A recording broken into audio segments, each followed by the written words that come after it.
we find ourselves having retrieved Crux's friend, Warwick Blastomoff, and finding out that to form the coalition you need, you're probably going to need to visit a Mercane called Vorkath, a man who holds a lot of power around Doom space. See how much filler I need to do so that Andy has the Foundry pages in correctly? It's fixed. Are you sure? And having spoken to Rogue Blastomoff, you set off to the moon of Doom space, the moon called Vorkath, named by Vorkath, after Vorkath. And as you near the station, Vorkath Station, you begin to see this base around the moon, floating above the luminous green clouds of the moon proper. This structure of dark grey and black stone and metal, with crystal formations jutting out from the underside. Similar to the formations you see under spelljamming helms, the crystals that keep them aloft and power them. Seems to be the same things powering this. Around the outsides, docks jut outwards, and resting upon them several ships of strange shapes. A galleon like the one you recognise, but then ships shaped like wasps, scorpions, a sort of lamprey, and a bird. In the centre of this hub stands a large main building, a crystal dome on top, and rising up from one side a separate tower that has its own private dock near the top. A ship perched on there, shaped like some sort of fly. Flanking this dock are two identical statues, each seeming to depict a thin, blue, well-dressed man. As you move closer to the base, trying to find one of the free docks. Valis. Yes. You've been down in the stateroom for quite some time, since your group left Apollo's tower. There's been some strange noises from down there, and we're all very curious. What have you been doing? Well, Valis had a lot of body parts, and he has been doing a lot of research in the necromancian ways. He has found a new technique that allows him to draw the blood from the bodies in a much quicker and a much neater way.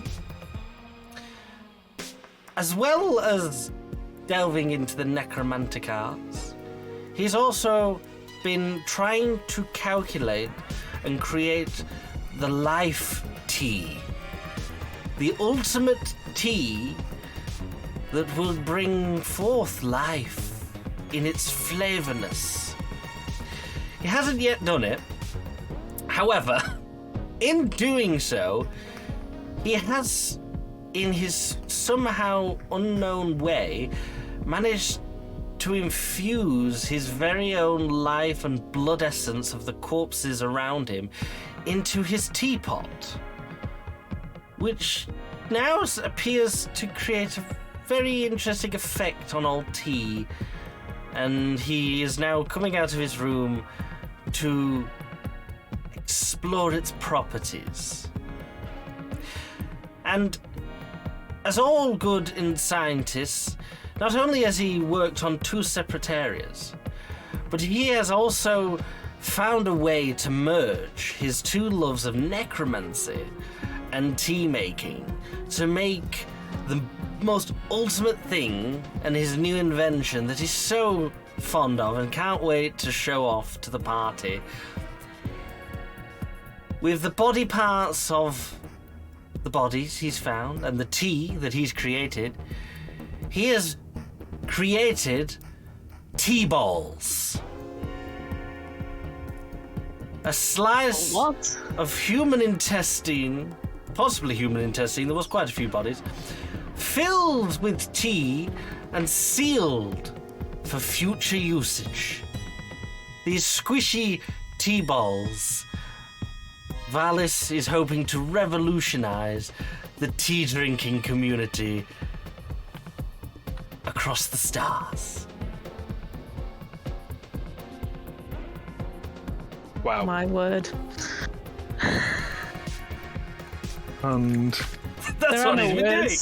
Jesus you Christ. finally come out of the stateroom to see the ship nearing this structure, these green clouds, and Streamchat just put a song in my head and it's never going away now.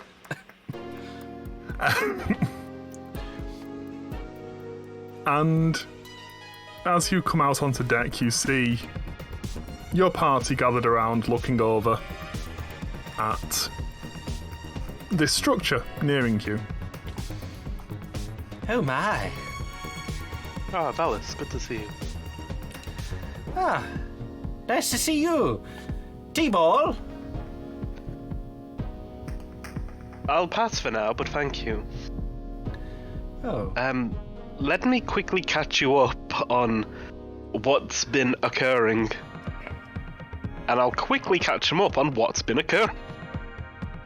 If you also need to be caught up on what's been occurring, see the YouTube. Oh, I'll probably stop watching this one and then see the YouTube and then come back. Pause it here, go back. So Alright you then. see, I she is our see. ally. I'm not sure I trust her. Yes, you and Ruin will be on the same boat then, as it were, but... I mean, she was we our are. prisoner. And prisoners say anything. I feel like I could get, maybe we torture her. But Then Valis, we know think the of it this truth. way. Valis, Yes. you are a connoisseur of death, yes? Would you say? That is Not dealing that's the it, thing but you've witnessing ever it? said to me, Saul. What? I'm gonna This- have a T-ball. And he just I'm gonna have a Scott's T-ball. T-ball. It's What? Oh my god. What Princess Nadali says she can do is, if we get her on the throne, is to bring the death of a star to fruition. Would you not want to be there to witness that? I'm all for a death of a star. I've never seen one. But I'm not a fan of trusting prisoners. I'd Well, she's much no longer rather a turn them prisoner. into my minions. I think, as I was saying to Ruin, and I don't want to have this conversation again, you are wise to not fully trust her. I think However, I'm wise. you need to give her the benefit of the doubt for now. The same way I did. Remember we spent that evening in that cave? I didn't sleep that night. I thought you were going to take were going to do all kinds of things to my body if I slept. Maybe I could trust her if she had a T-ball. I will take one to her when I have a moment. I'll take the teapot. Yeah, I just placed the T-ball onto Sol's hand. Sol has no intention of giving this to her.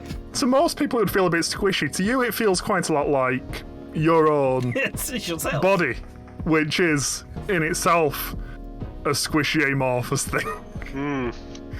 Because it's not better at holding its shape. Also makes a weird squeegee noise. My one question about these tea balls: Yes. were the intestines cleaned before you put the tea in them?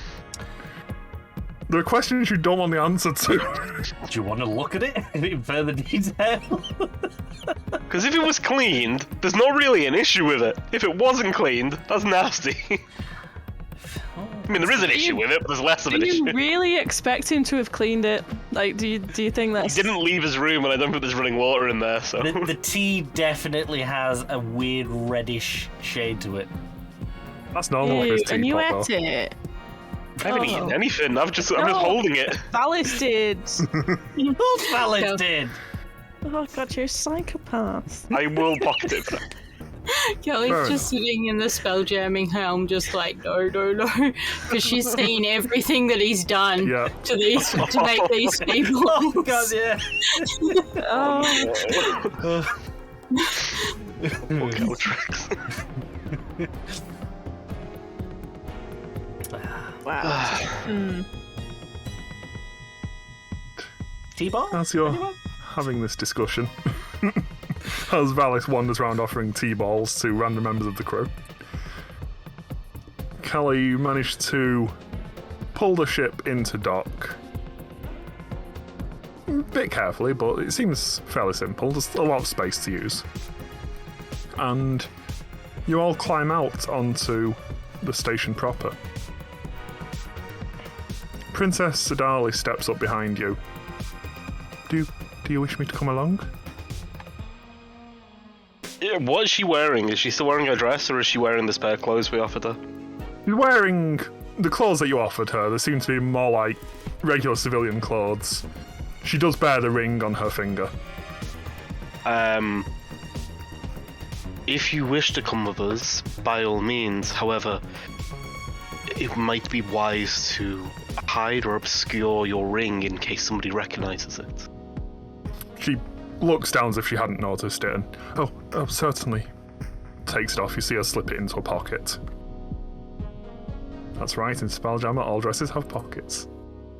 How they should be. I mean, it's pockets. She definitely would have pockets. That's how you know it's a fantasy world. Actually, this dress has pockets. There you go. That's cool. Well, you live in a fantasy land of Australia. It is full of, like, fancy monsters and things, so... Yeah. Like platypuses. Platypods. This is true. What a pie? Platypods. What Oh, a I'd love a bite. slice. And T-ball? the dock, as you walk down, it's accompanied by Princess Sadali and Commodore Crux, who's come to make introductions, presumably. The dock leads directly into a balcony over what seems to be a large arena level. On the arena floor, you see this large space covered in sand, as most arenas are, several piles of rubble around. There's two giant creatures down there. Burnt orange skin, 4 arms each, and they're fighting. Unarmed, they're just punching each other in the face, pretty much. As you walk onto this balcony and move around, you see several Githyanki stood against the walls, all holding customary silver greatswords. They all bear a tattoo on the back of their left arm, and they seem to be standing as if they're guards of some sort. As you... Sorry, that's music. As you draw closer to one, he nods to you. You are here to visit the Master, yes? Are we here to visit the master? Yeah. Yes. Ah, yes! There is not many other reason you would be here. I have I will brought let you a him know. team ball. Excellent.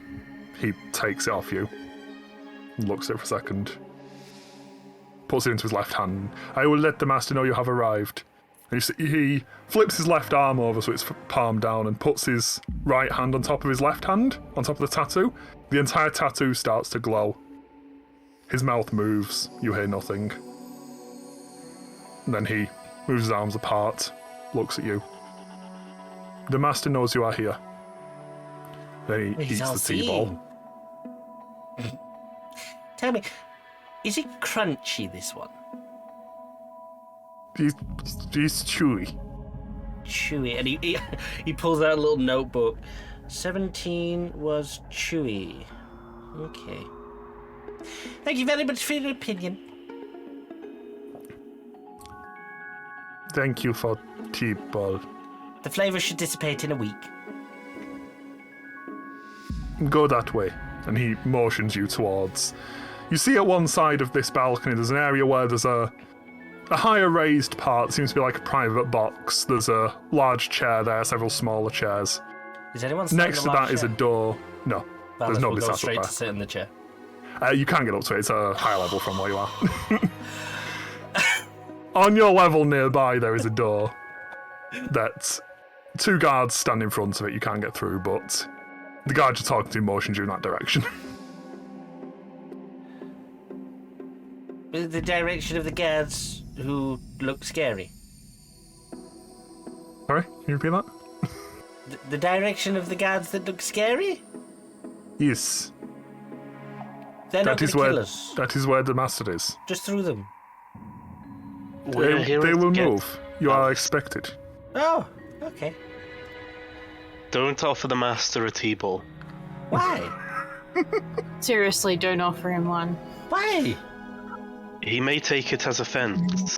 How could you? It's the latest thing. We are here to Revolutionizes tea. be it as it may. Did you try it? I have not yet, no. But try it do and not then offer tell the me. master. If I try one, will you offer one? Will you not offer one to the master? If you try it and you don't think it was good, then I won't offer. I'll take the one out of my pocket that I clearly didn't give to the princess, Okay. and I'll just absorb it into my hand. Valis, Delightful. Yes. did this come from your specialty pot? Yes, all the tea balls have come from the specialty. Okay. Sol, can you roll me a d10? Jesus Christ, what have I done? Well, Valis takes his notebook out ready. 8. Hang on, something's fallen on my foot. I'll deal with that later. It was that dice I just rolled. No, it's a weight, because I keep weights under the desk for some reason. Really big dice. That explains a lot, actually. You absorb the tea ball, and there's definitely a bit of what you assume is human intestine. And then there's a strange sense of calm spreads through you as you absorb the tea proper. As it starts to flow through you, and you feel connected with yourself, like you do directly after meditation. Apologies. I can't talk today. Until your next long rest, you are rolling wisdom checks with advantage. Oh shit. Nice. I will sort of take a minute. I'll have just like stopped walking when it hits me, And I'll just look at Valis and just go. Perhaps. I'd lean over to Calatrix. I think he's smiling. He's more in shock, but you can't. It's hard to tell. Perhaps in future, clean the intestine, but these are going to revolutionize the tea market. I knew it. Oh, I can't wait to give more. Let's go see this master. He'll love them. And Alice just walks off to these guys.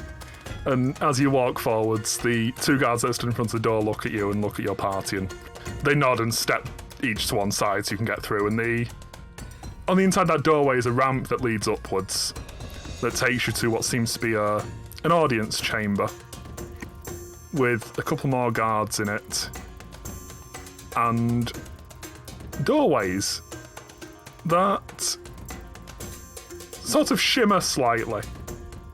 Valis, you recognise this as the effect of Wall of Force, a spell that creates doorways that shimmer slightly. I could have worded that better. And you're aware that there isn't a way to open a Wall of Force other than being the caster who would be able to toggle it. But you see through one of these doors, the door on the left side of your screen, you see several weapon racks and guards, seems to be some sort of armoury. Further past that, you see the private box you'd seen from below. And the other direction, you see the large figure of a mercane, a blue, giant, thin humanoid, sitting on this chair with a fur cloak wrapped around him, on this great throne. 2 golden lion statues to the sides of him, and 2 bodyguards stood in front of them. I just walk up to the door and just start waving. Hello! You I'm here wave to and you see see you. you see the two bodyguards both sort of shift their weight forwards a bit and look at you. The Mercane has a slight smile on his face. Are you going to open this?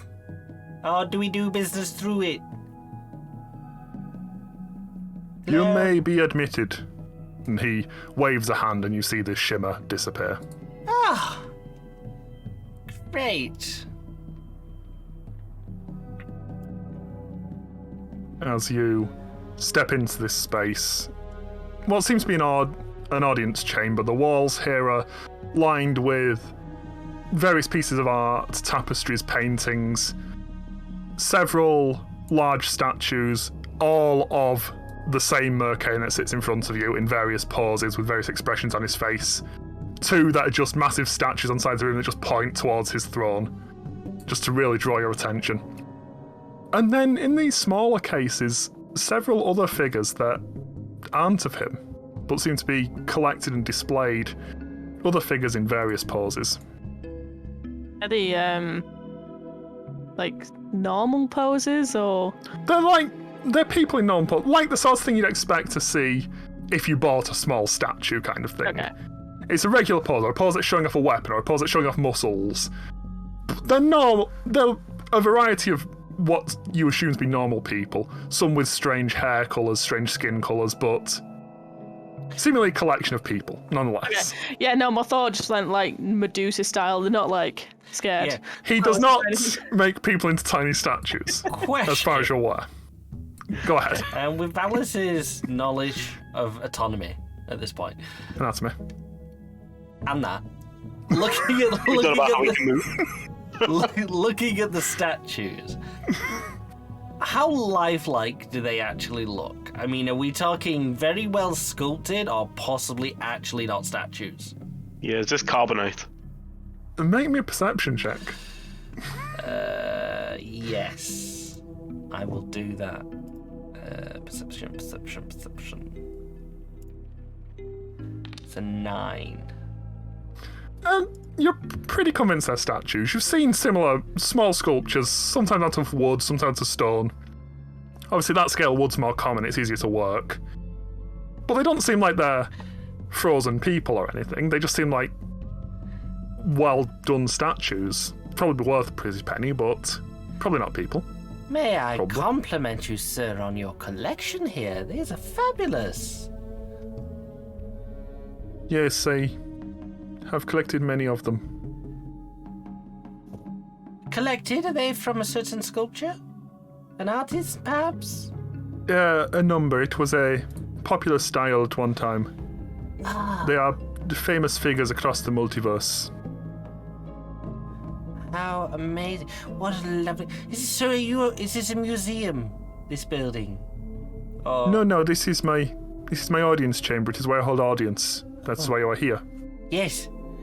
Great noble one of the mightiest long blue-faced, I have come across the stars to present you a T-ball. He leans forward, and as he does, you see he's very thin. Like, he's giant. He's 10, 11 feet tall. You'd consider him a giant, but he's very thin, and as he leans forwards, it's almost like a stick bending forwards towards you. He leans down, looks at what's in your hand, and plucks it out of your hand with 2 fingers. A T-ball. A refreshing snack for the adventure on the go. And how much would you ask for this T-ball? This is a gift. A good way to begin. Yes, a gift. He goes to put it in his mouth, and one of his bodyguards, the Githyank, he sort of raises a hand and he looks at her and goes, "It's fine." Oh dear. Chewy. Oh god. Chewy. Oh. Number 2 was Chewy. A pleasant tea. Ah. Wait. Well, So thank you we'll- very much for your comments. And I kind of just turn around to the others like, well, should we go? We're not here to give Not the T-balls. reason we're here. Cruise. Oh yes, Ow. sorry. I did forget to put the NPCs on. Don't worry about it. My friends here also have a reason for coming. I'll say, we are here, Vokath, as we have heard you have a arena in which we can fight in. We are hoping to gain favor with some of the rulers in Doomspace to build an army to fight against the Xaryxian Empire, who are causing harm across the stars. All the rulers of Doomspace follow me. You wish to prove yourself to me, and then have my military might? Yes. Have you people never considered just buying it? This would imply that we have the funds in which to buy an army. I see. We can You wish pay to in provide T-balls. service in place of funds. I understand. We hear you. This is your fighting arena. You clearly enjoy a show. Perhaps we could put on a show for you, and Sol will crack his slime knuckles. Lime knuckles. It is clear Buckles. we are more adept to fighting than earning. Like, buying, shall we say. Yes. We've thrown many Fighting people out and into leading is space. definitely the And these others too? Ugh. He points to Crux and Zidala. They're will kind be of more of a fighting with you? tag-along at this point. I'll turn to look I at see. them. Yes, no, it would just be us doing the fighting, I think. Thinking back on Crux's fighting experience where he cannot hit a fucking shot ever. Although, it's to be fair, they both may end up fighting if they die. Alice, Understandable. that's something you should not say out loud. Oh, sorry. They won't end up fighting if they don't die. No, Oh, no. Alice, Oh. just The quiet. time of talking is finished, fellas. Oh. I did so well. Check your notes on You T-balls. can't tell people you will zombify them. I didn't say that. I just said they would continue to die. That's quite a valuable service, is it not? My pseudopod covers Valis' mouth. Then they shall join me in my private box and we will watch you fight. That would be very appreciative. We would be very appreciative. Yes. He tilts his head for a second as if he's listening to something else. You have left others below. The Ford of the Dead and a mechanical beast of some nature. Yes. These, do you wish these to fight alongside you? Move the pseudopod. Yes. We would appreciate our companions. That can be done. Well then, the other fight is not yet over. Amuse yourselves. You may look upon my works of art. Ooh. Very kind. We're just gonna Maybe mill around in this room for a bit then. watch the fight. You may. If you go back down, you can see through the balcony. He motions towards the doorway's still open. He motions back towards the doorway. I kinda wanna watch the fight, but I feel like I shouldn't leave Valis here on his own. I mean, I think watching the fight might be good. In any Is that- case, they are just the warm-up. You will be fighting the Terror of Doomspace. That will be much more interesting. Are all the fights to the death? Yes. What do you do Who with is the terror of bodies? Doomspace? What do you do with the bodies? Yeah. We take them outside. Oh, They are cast into the moon. the moon, you say? He owns a moon, he just covers it in dead bodies.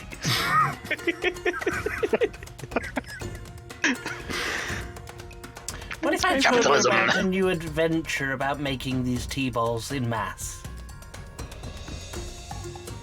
We could have words after your fight. Yes. Fight first, and then we will do business. Yes. So, That sounds fair. Valis, that means we have to win. Well, that's fine. I'm sure you'll do well. We. You're part of the we. What? You're fighting as well, Valis. Yes. Well, I guess I could support you guys. That would We be appreciate it. fantastic. This terror of Doom Space. Well, you wouldn't be willing to give us some information on them before we meet them. Then where would be the fun in that? Understandable. The 5 of you and your companions, that makes you 10. That is a nice round number. We will fight my champion. He has had 10 victories. Perhaps he can make it 20 tonight. Sounds Wait, like. there's 10 of us? Including the undead and Xaryxis' robot dog, whose name I totally remember. Rune's robot dog. Not Xaryxis, whatever. Technically, Periwinkle's there as well. Will that make it 21 victories? No, Also, I'm not because sure if Periwinkle killing the can't dead die. counts, because they're part of me. They're technically already dead. That too. We It's will more like discuss the a specifics. 5 or a 6. I will talk to my storekeeper. It is his job. Do we have your word that if we were to perish in combat, our companions would be free to leave, correct? Of course. A deal with the Mercane is as good a deal as any. If you wish to secure it, he reaches out one massive hand to shake your hand. Oh, I don't remember exactly what we said. Can I make an insight check before I shake his hand? You can. Because I've got advantage on all of them, so I might as well. That's fair. That's a natural 20. He's definitely a businessman. He seems to be agreeable to your terms of if you win the fight, he will supply the numbers to help you form your coalition. If you lose the fight, he will let your allies go, or they can join him, however they wish. Okay. He mostly just seems like he's looking for a good business deal. You've heard of Mercanes before. They are essentially beings of commerce. All they do is buy and sell, and generally if you make an agreement with them, they will honour it. They all speak to each other, so if you wrong one, you wrong them all. But as long as you're agreeable to them all, you're fine. I will reach out, or stretch out and shake his hand. You shake his hand. He, as you sort of separate hands, as it were, he tries to surreptitiously wipe his against his cloak. Wow. I mean, it's like a snake. I feel slimy, but I'm not. That's what Sol thinks himself. Sol ignores it. People have probably done worse when he's bumped into them. You hear a great cheer coming from the other room. It seems the other fight is over. Do you wish to look any more upon my things, or are you ready to fight? This one's missing a finger. That is normal. Oh. I am ready. Right, I'm ready. Yes, I suppose. Although before I go, think about the tea. Very well. Could do a deal with that moon. As you're If I you're die- talking, there's a flash of white, Oh god.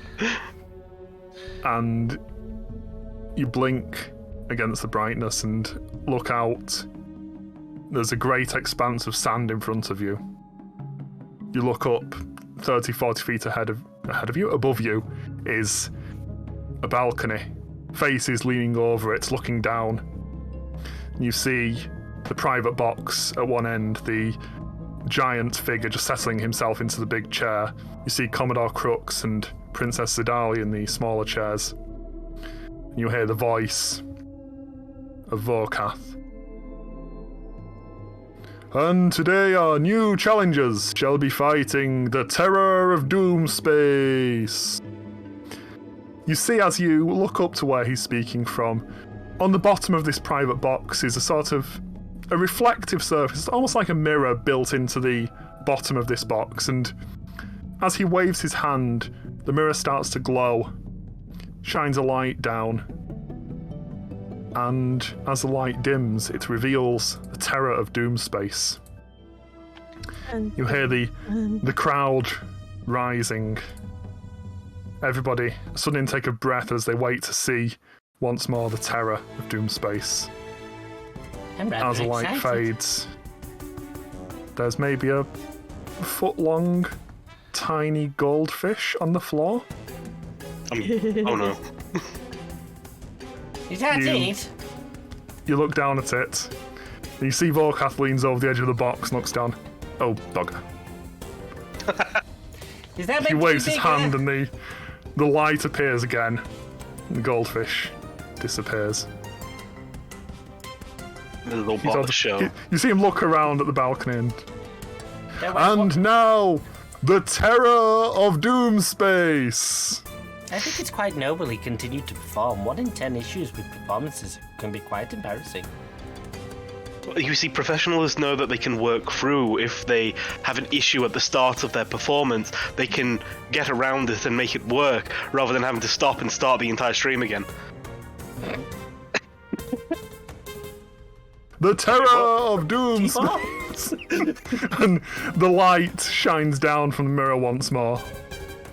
You see, appearing out of it, the massive figure of what seems to be some sort of enormous centipede.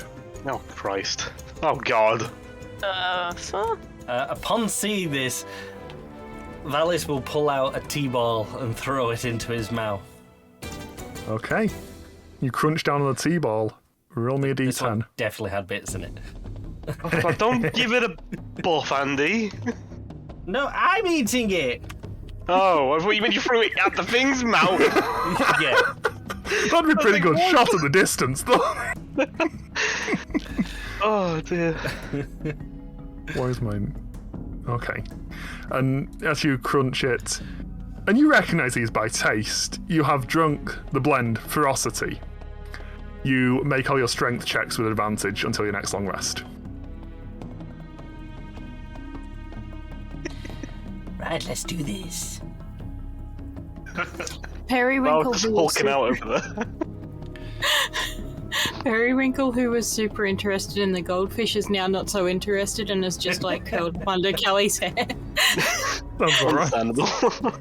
And as the creature looms in front of you, the balcony goes silent.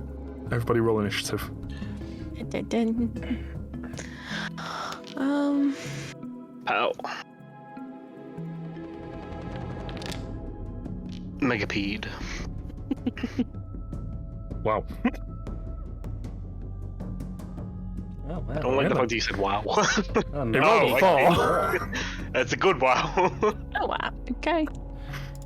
And Rune, as you hear the crunching of Valis's T-ball next to you, and you see he seems to almost grow slightly, bulks out a little in the muscles, and as you're slightly confused by this, but doesn't distract you that much as you look forwards towards your target. What do you wish to do? Okay, so we're gonna go 5, 10, 15, 20, 20.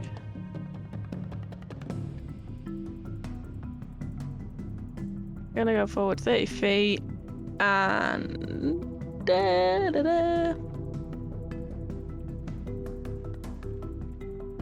gonna cast Caustic Brew from here. Wait, let me just double check there's enough space. That's full line, isn't it? Yeah, 30 foot. Yeah, it's full line too. I should have moved over one, but yeah, just straight up. It doesn't matter, you're going to hit it. You hit in a Oh. space that it exists in. It's fine, I'll get rid of that. Template doesn't really need to be there, lines are simple enough. Okay. As you blast forwards a stream of acid and you hear the sort of the intake of breath from the crowd and the slight applause They clearly weren't expecting that, but hesitant applause as it splashes against the creature. You see acid sticks to part of its left flank. Oops.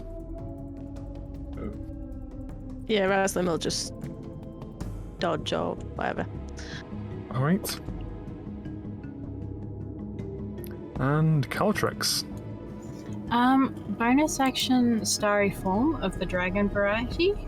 Yep. And then probably like moon. I'm gonna cast Moonbeam.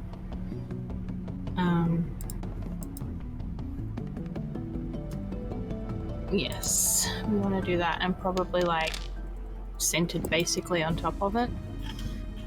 Yeah. On the centre of it. Fair enough. Okay. It doesn't take the damage until its turn, but you're fairly confident you've hit it with a moonbeam. It's a big target. Cool. Yeah. And I'm just gonna sort of move here, I think. Okay. And Sol. Sol is going to run towards it. As he's running, as I get to it, I'm going to... Actually, no, let's just hit it twice. Okay, so I'm going to give it a punch. This first punch is going to be lightning damage. Okay. An 11. I mean, that's going to hit. No, you scrape off against some of the carapace. You Okay, hear well, there's a sort of slight booing as you miss, as you scrape off it. It's just sort of, people aren't impressed. And I'll try again. Still lightning. Cra, cra, cra, cra. But you managed to find a gap in the carapace the second Nice. time. Okay, let's let's make that a stunning strike, please. Yep. I'm expecting it's definitely going to be terrible at Constitution saving throws, being a big beast. Seems likely. It does fail. Oh, okay, beautiful. And is stunned. Cool. I will pop Flurry of Blows then, as my bonus action. All right. And They lightning are each at didn't, advantage. lightning didn't seem to do anything extra fancy, so let's make No, I didn't seem to react to lightning really. let's make the first one fire, the second one acid. Okay. And you managed to get 2 more hits into the gap you found in the carapace. The crowd getting louder as each one strikes. And that is my go. It seemingly doesn't seem to have any more of a reaction to these types of element either, but Okay. you're definitely striking it with all of them, so No lesser reactions either, though, which is good. no. And as you finish off your flurry, you hear the loud applause of the crowd watching over. And Valis. Yep. It's Al. Valis will turn to the minions and be like, "Charge at him!" And then Valis, ooh, no, that's not the thing. Valis will move up. And then I will be casting Light.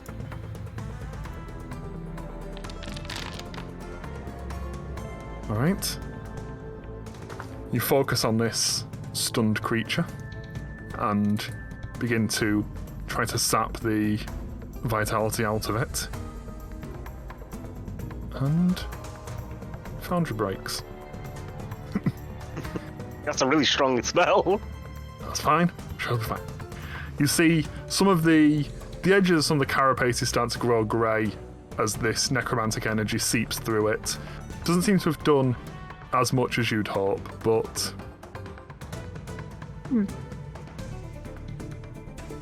still some damage there. Anything else from you? No, I'm just letting my minions charge. Yep.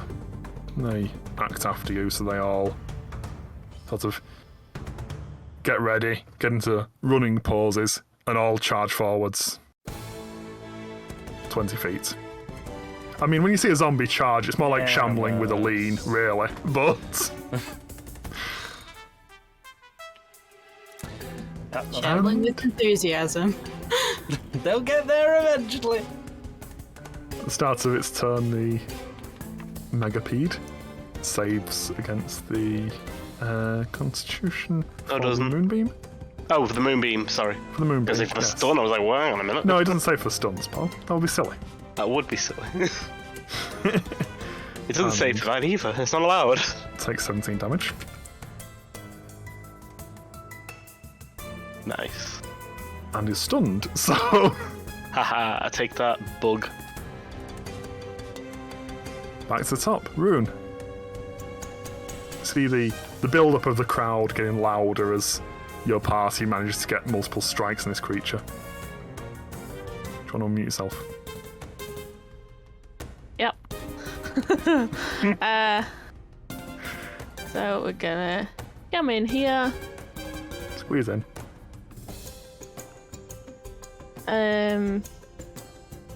Gonna have Raslim attack first. Ooh, nice. Yep. That'd solid be hit. advantage as well, right? It is an advantage, yes. If you want to roll it again, see if you get a crit. Oh well. Well, still a solid hit. Raslin's who's managed to just clatter against the front of it, right above the eyes. Deal some force damage to it. Yeah, and then I'm just gonna whack him twice. Oh, these are going to be advantage. Yes, it's still stunned. Okay. Oh wait, I press control. Is that disadvantage? That is disadvantage, but it's fine. I'll look at the other one. It's right there. Yeah, you managed to stab into it twice, going for a gap in the carapace, as you saw Sol do. Strike it. 2 solid strikes. The crowd going wild as they watch these complete newcomers essentially dismantle the Terror of Doom space. As it sort of reels on the ground almost. Anything else from you, Rune? I don't think so. I think we're good. Alright. And Caltrix. I'm just gonna move Moonbeam somewhere else. Like, that's my action, and then I'm gonna move up here. Yep. Like some other part along it. I guess it's kind of all... Yeah. Well, as long as it's still covering its body, it's going to take damage at the start of its turn anyway. You don't need to move it. For the sake of cool. that. It's not going to move before its next turn because it can't move. Yay! Okay then, I am just going to shoot, I guess, Guiding Bolt at it? Is that the one? Yes. Alright. You blast Guiding Bolt over Raslim's head, striking the creature. And the next attack against it has advantage. Except all attacks have advantage because it's still stunned. But nonetheless. Double advantage. Double advantage. And it takes 14 radiant damage. As you see, the Guiding Bolt strikes through part of the back and skims like almost a trench into the carapace as it burns straight through it. And you see it outlined in this dim light. Anything else from you? No, I'm good. Alright then. Which brings us back to Sol. Okay, Sol is going to bring both his hands back and push both of his palms open forwards and cast a cone of cold against the creature, which it will automatically fail the save because it's stunned, so it can't save on dex saves. True. So that'll be 6 cold damage to start off. Yep. And then, after that, I'll then just give it a punch in the face. None of my fancy damages seem to be doing anything, but I imagine the crowd is loving it, so let's make this one a fire fist. They are. Kawam. And because I'm mean, I'm going to make this one a stunning strike. Can you do a stunning strike and a stunning strike, or does it have to end before you can do a new one? No, you can just reapply it. Fantastic, I'm going to do that. It's a new effect. As of the point of reapplication. As you smack into it and attempt to stun it once again. And you hear someone in the crowd go, "Fire punch! He's done a fire punch!" And you see the creature sort of wobbles a bit as you strike it, and as your turn ends, It's You not see ended it. yet. Have you got something else? Go on. I can use my bonus action to hit it again. Fair enough. Because I'm a monk, so I'm gonna give it a lightning kick and miss. Again, you completely miss. You skim against the carapace, and the guy who was shouting fire punch goes, "Ooh!" It was his fault I missed. And now I'll end my turn. End of your turn, you see it starting to. The legs start to wriggle a bit. It seems to be coming out of the stun. I don't. I need second stun hit it. Oh, actually, Valis. just thinking. Sorry, Oh. go ahead. I was gonna say words. No, never mind. Okay, I just realised I didn't roll any of my attacks with advantage, but it's fine. Valis. Valis is going to cause blindness to this centipede. Megapede. Megapede. I'm pretty sure it's got more than 100. Who's counting? Well, you, clearly. And you see as the creature starts to rise up, the sinuous back bending, and you grasp onto the strings of magic that you need and flick your fingers towards it. Its eyes glaze over. It is blinded. Yes. Can I just Signature spell. I know, it's great. It's good. Can I just double check? Any spells from my my special ring thing that's floating around me? That's not bonus action spell, is it? That has to be a normal action. Take it. It should be listed in the Ironstone I don't see details. It should just be the same as the normal spell. It just means you can cast them without using your spell slots, right? You can cast any spell stored in it. It's otherwise treated if you cast a spell. So yeah, the action or bonus action that you would use to cast it originally. That's fine. Yeah, then that's Valis. Pretty content Alright. with that one. You just, minions away. Let them And walk the- another 20 foot. And they do. Start to move forwards. They're almost there. They might get a punch it. As they move forwards. And there's a drum beat from up above. Someone has a small drum held between their legs that they were, as Saul charged forwards, they were tapping out a rapid march and then silence. And then every time your zombies move, they just tap out a very slow march. And then stop. And the megapede rises up straight into the beam of the moonbeam once again. That Ross, can you roll me moonbeam damage? It is some number of d10s. It's 2d10.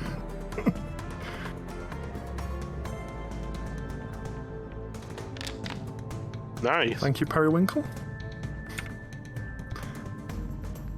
As the moonbeam blasts through it once again. And it rises up. Blind, you see its head tilting around, trying to figure out what's going on. It tries to strike out at something in front of it.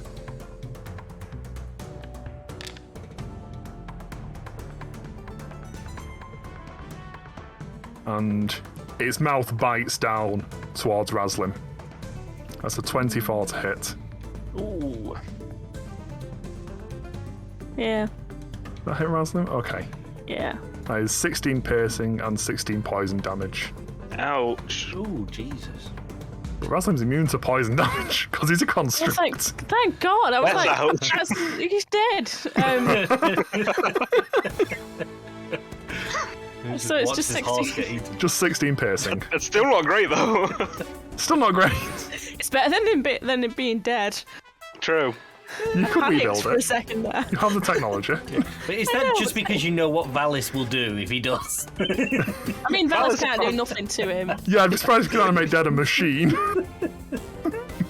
He'll It's try. not working. He'll That's just try. mending. This has never happened before.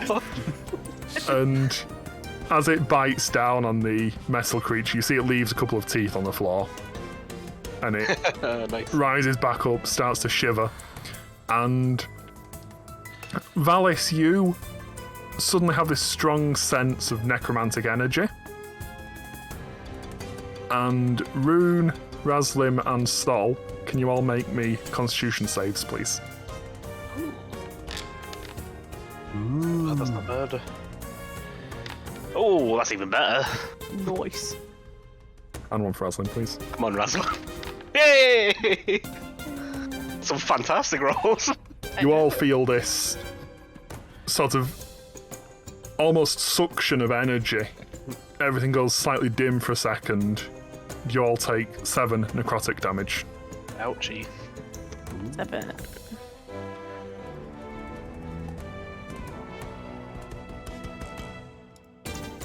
Can I pinpoint that feeling?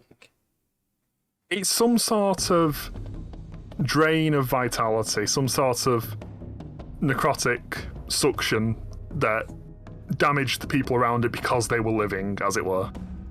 Let's see. Oh, that's not fun. And back to the top, Rune.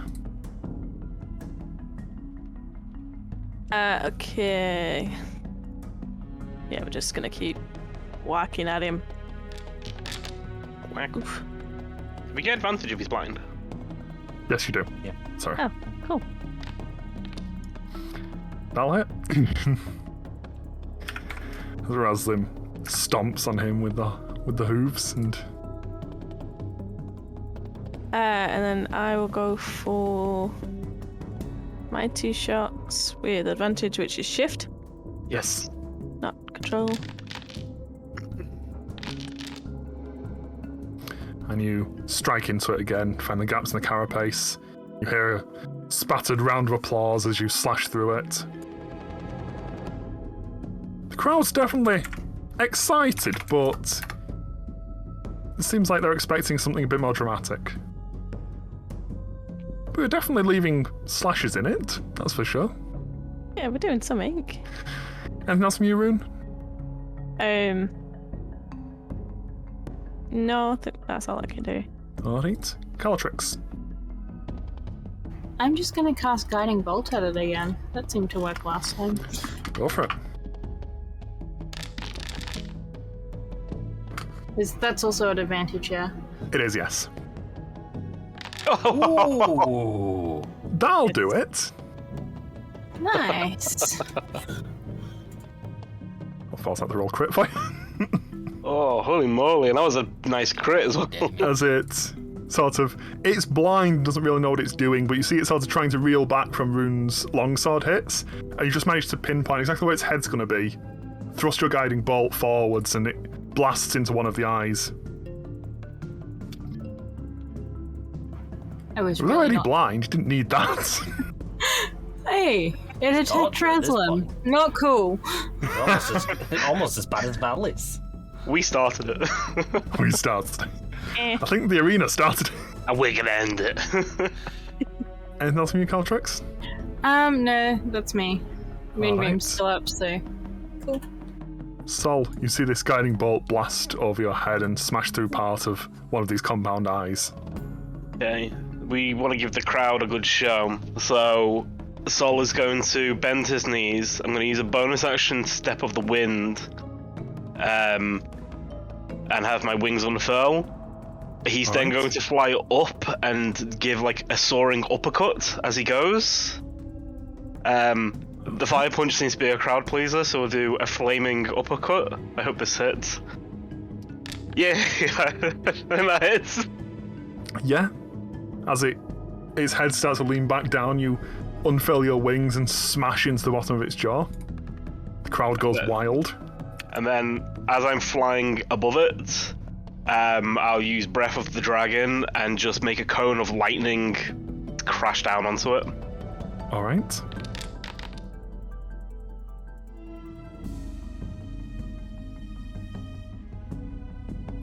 And the lightning strikes into it while it's reeling back from the other attack. And I will fly over as I'm sort of doing all this and land on the other side behind it. And that will be my turn. Very well. And Valis. Valis sees the crowd cheered on the lightning thing, and he's like, "Oh, I see how we do this." And he just whips his arm right behind him and casts a Witch Bolt at a 3rd level slot. Oh no! It's not a lot of damage. Oh, it's advantage though. It is advantage. My God! Yeah. I'm messing with the hearts. You just We are the As crowd at you- this point. whip your hand out from behind your back, the beam of crackling blue energy that shoots nowhere near it. You hear the crowd just gasp as this beam goes wide, and you bounce it off the mirror under the box and slam it straight down onto top of the creature. The lightning zaps through it, the crowd mad cheering and applause. Yeah. And it does have the effect of Witch Bolt on it. I don't have a good lightning. I do have a good lightning button, to be fair. Never mind. It's like perfect. We all know Which will remind me for next time. Alright. Anything else from you? No, just the minions.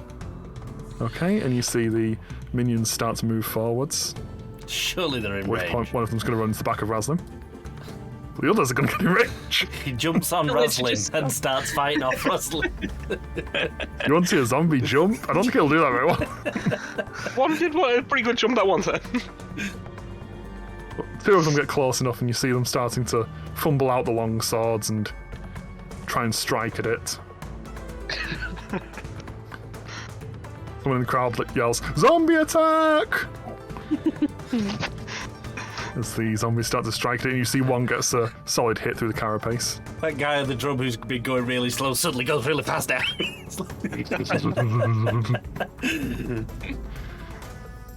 As the megapede rears up, still blinded. And it's going to sort of move its head around, trying to figure out what's going on. 1, 2, 3. Okay. And it strikes down to bite, trying to hit the same spot. It's not quite there. Oh no! Wrestle him now! And Oh no! you all watch as Valis's zombies get into range finally, draw their long swords, start to strike at it, and its mouth comes down and clamps onto one of the zombies Oh, thank Oh God. no! and just separates the two halves. I take that over Roslyn. I take that over Roslyn. This is what they were made for. I know, that's literally their duty. We'll get them back up. Which again, don't one? worry. Which one did we lose, Josh? Oh, Eric. yeah. Oh, not Eric, Eric. no. He had such he had gold. Although saying that, Eric was the Poor worst Eric. of them, right? The rest No, was he- slightly better. He was actually the one that knew how to make. Oh no, it was tea. Derek Yeah. who was the worst, the bad one, It's right? Derek who's the bad one. Shit. Eric was the one who knew how You to see brew. the legs of the zombie still trying to follow the command, start trying to kick ineffectively at the air, fall over backwards and start kicking upwards. Oh. All right, we'll call it a draw. And Oh. you feel the same necrotic effects again. Same group. Rune, Raslim, Sol, can you all make me constitution saves, please? Oh, Oh no! Poor Roslyn. oh no. It's all right. We can always fix Raspman. Yeah, I know. Sol, which tea did you have, by the way? Sorry, was it not Constitution? As the wisdom check Oh, one. was it, It was Serenity, the what wisdom a tea. shame. Serenity. Serenity. Do they all have fun names like this? Of course they do. Why would I make this if I couldn't put puns in it? Yeah, mine was Yorkshire tea because it increased the strength. Yorkshire tea. Okay. Apologies. Sol and Raslim take 19 necrotic damage. Ouchie. Rune, you take whatever half of 19 is. 9 necrotic damage. Yeah, wrestling's down. Yeah, you see Oh, the the robotic horse goat killing creature collapses to the ground. How does a robot take necrotic damage? Don't know what everything else does. There's still some sort of life in it. Well, not now. Well, no, yeah. It's Oh, brutal. Too soon. I mean, kick a Josh. horse when it's down, Josh. Little horse. Sorry, I'm not mad that my monster can't pass its constitution save against blindness deafness. That's good to say. Punch Moonbeam. Yeah. Oh, fuck Moonbeam, thank you.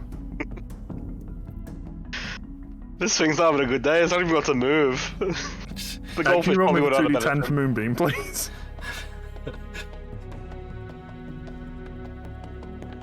Nice. Bonus. It's doing alright. And accidentally closed a window I didn't want to close. And we're back to Rune. Okay, so as first off, as a bonus action, I'm going to cast Branding Smite, Bernie. and I'm going to hit it. Do it. Are we still at advantage? Yep. Still blind. Still blind. This one was personal. That damage though. Ow. Plus one crit. Yeah, it's not great damage. Still. That crit. And then that damage. Oh, 2 1s on the damage. Yeah. Yeah, we'll go for another shot. Well, you hit it with the Branding Smite as well, so... Oh yeah. Does the radiant damage get critted as well? No. Because it's a separate effect. Fair enough. I tried. But you still deal solid damage to it, and you see the Branding Smite light starts to gather around it as well. Loomed in various lights now, and lightning. Just literally lighting this place up. But yeah, that's me. Okay. And Calatrix. I am going to cast Guiding Bolt towards it again. Go for it.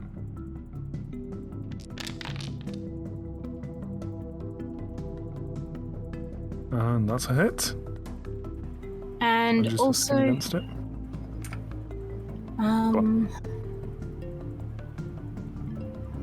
I'm trying to work out if I can see Soul or not. Yeah. Okay, cool. You can see his feet, essentially. The creature stands up on its thousands of tiny legs. You can see Sol's feet under there. You know where he is. More or Yeah. less. Would I know that they've just been hit by the necrotic damage? You'd have some idea. The way that it seems to be affecting them, the way that it doesn't affect the zombies, you'd probably be able to tell it's necrotic. Okay. Cool. I'm gonna cast Healing Word towards Soul then. Alright. Sol, you take 7 healing. Thank you very much. And that's pretty much all I can do at this point. So Alright. And Sol, how do you feel the healing energy gather around you? It's your turn. What would be fun to do? I don't know. How's this thing looking? Is it still looking pretty good, or is it looking... Quite a few of the legs are broken. It's sort of wobbling a bit on the remaining ones. Seems like it's still got some fight in it.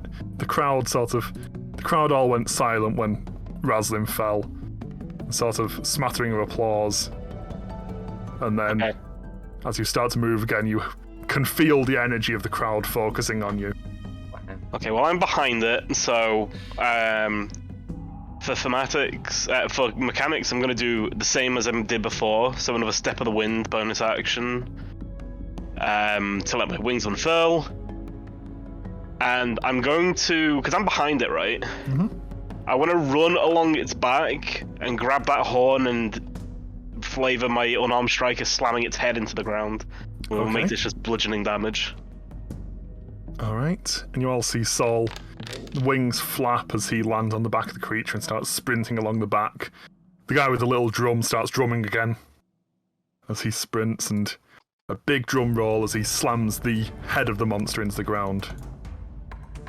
And then I'm going to corkscrew off, and as I go, I will fire a line of fire backwards at it so it looks like I'm rocketing off of it, and use Breath of the Dragon Okay. in a line of fire. I'll land somewhere over here, and then I'll circle back around because I have like 1 million movement speed at this point. That's true. That's would be my go. Fire licks up against it, and you see some bits of the carapace get slightly burnt. There's a Another explosion from the crowd as they all applaud for that. Gotta give him a show. Valis. Valis is fully. You still have Witch Bolt up. Yeah, I am concentrating on that Witch Bolt connection. Do I continue to cast it at the 3rd level slot? No, that's just initial damage. So you're just dealing 1d12 to it if you use your action for that. Oh, that feels like a cop-out. But I suppose it's Well, I mean, if it all scaled up, you'd be doing incredible damage over the amount of time you can keep Witch Bolt. Does it? It doesn't consume a spell slot though, does it? To maintain? No. You just use your action to deal that 1d12 again. I got a 10. Hey, look, someone rolled the damage on an existing target. I Yeah, don't I remember know. doing that. I saw the button. I thought I'd try it. I don't remember doing that at all. Fair enough. Okay. That's why I was As you- curious because it came up with the options. So I was like, "Oh, can I change this?" It's impressive. As you focus on the energies of the Witch Bolt and the lightning starts to gather around it, you send another blast through that existing connection. And how do you want to kill the Megapede? Wow. I'm sorry for anyone on the front row, but the bolt's just going to go straight down its spine and just dislodge all the flesh from its spine and just explode. And there is a splash zone. There is- As the crowd starts to applaud and you hear the splattering of stuff against the bottom of the balcony, against the top of the balcony, against your allies in the front row. smells half cooked as well. Everybody gets covered. Almost a minute I get invisible. And as it dies, you hear there's a silence for a moment, so everybody looks down, then raucous applause. This combat has ended. Here are the combat music. Raucous applause, and Vorkath stands up from his throne again, looks down towards you. It seems our challengers have defeated the terror of Doomspace. And you hear slow claps from Vorkath himself. Well then, it seems our agreement must stay. And as he starts the motions, beckons for you to come back up, and you feel the white light again, the teleport energy gather around you for a moment and then stops. You look back towards Vorkath, he's looking up.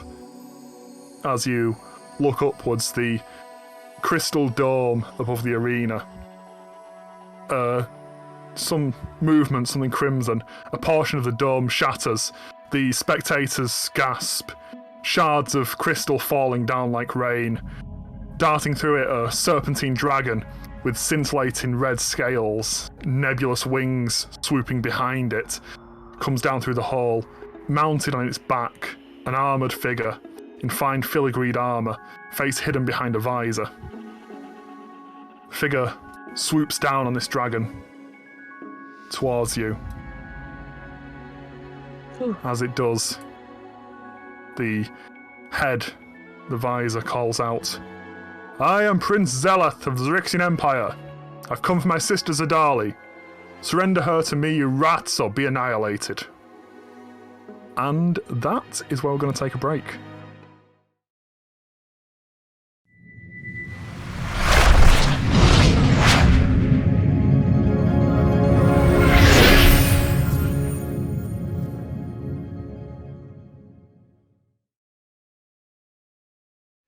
The massive figure of this crimson red dragon descends. The figure on the back claiming to be Prince Zeleth, Zadali's brother. I thought I had a picture of it and it's not appearing for me, so it's fine, I'll fix it. As he sweeps down towards you, looks down, starts looking around. What do you wish to do?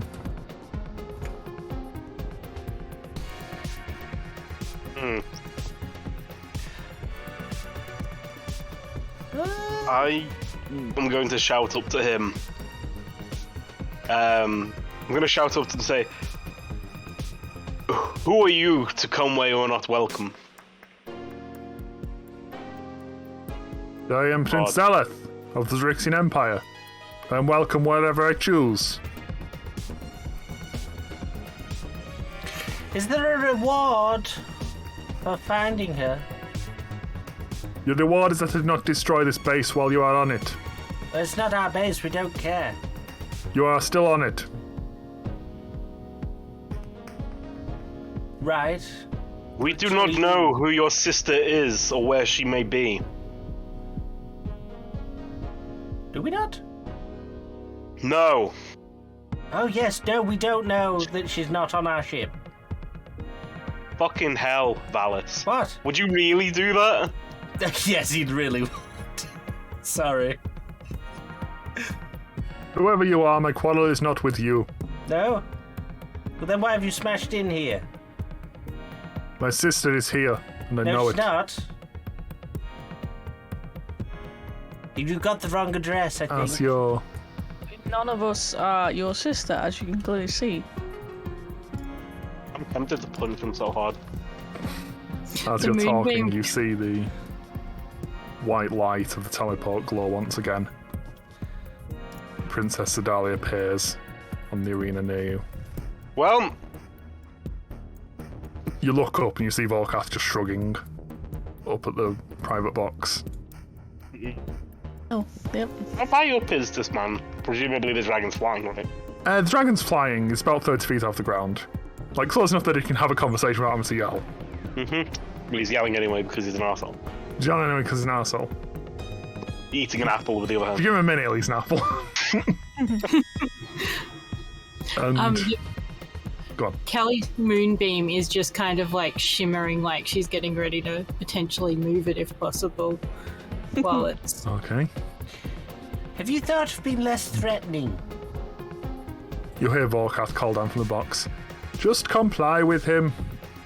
He knows she is here. He's in our ship. Could I make an insight check on she's right in front of Volkath? Oh shit. Specifically to see if this is... if he's talking the same way he was, or if he's trying to get a hint to us. Go. You can roll it. You got a 16. Your advantage. It's a wisdom check. I am at advantage. That's a 16. You had a T-ball. He seems to be... doesn't seem like he's trying to start him. It doesn't seem like there's any hidden meaning there. And, I mean, you assume he's in control of the teleport, and he teleported her down here, so... Oh, he's teleported her down in front of us now. Yeah, she... Okay, She Valerie, was never on our ship. She's You there. do realise. You can take her. She came here with us. You know she wasn't on our ship, Andy. I actually thought she had gone back to the ship during the fight. No, she was watching She the was fight watching. Oh, with Commodore Crooks. I would like to change my previous statements to correspond to the right location. If you move the picture of the Yes, guy. I realise now she's there. Yes. Before What you does her- go, would you like to try a T-ball? Your almighty prince. He looks down at you, and you see the helmet cocks aside slightly, just waves a hand in dismissal. I'm watching her to see what she's doing, the princess. She sort of, as she appears down here, she gives you a slight smile, steps forwards towards Zeleth. You're going to repair the roof. And Valis just looks up at the hole. That is not something I cared about. But I mean, it's not very considerate for a prince to come smashing into places. They were more than willing, and you just wrecked the roof of this place. It's not very princely, is it? I've met a lot of princes. You're definitely an ass. I care not. I want my sister present at my coronation. You're getting wedding! Oh, not a wedding. It's the thing where you put the Alice, crown stop on the talking! head. Oh, can we come? Can we be invited, please? I've never seen someone get knighted into a crown position. Alice. The king. Is it a king? Is it a king or is it an emperor? I've always wanted to meet an emperor. Valis, stop talking. As Can we come? I can serve tea. Somebody, please. as Valis is talking, you see the princess slowly walks forwards and stands in front of the prince and crosses her arms in front of her. Yes, brother, I will come with you. She turns towards all of you. Thank you for your heroic actions in getting me this far. To all of your help. This is over for you. You don't need to get involved in our politics. Oh, no worries. It wasn't anything.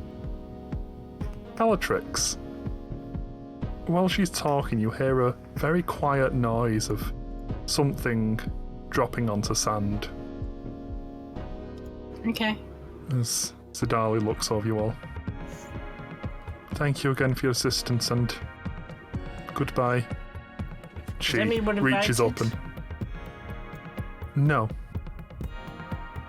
She reaches up and climbs onto the dragon behind Zeleth, and the dragon sinuously starts to go back out the hole it made. Well, I thought it was rather rude not to invite us after all the effort we went to. As the dragon disappears, I hope we're not Crowd. billed for that. still quiet. Everything still. Well, should we go collect our army then? I guess Kelly's going to wander over towards Sol, but she's going to drop Periwinkle roughly on the spot that she thinks it, whatever it was, hit the ground. Yeah. And let her find whatever that As was. you drop Periwinkle and Sol. Ahoy. You feel there's something in the back of your mind. You hear a voice, a message. You'll need my ring to save your world. I've dropped it in the sand. Keep it safe. I'll meet you in Xaryxis space. Ring. My name's Ring now.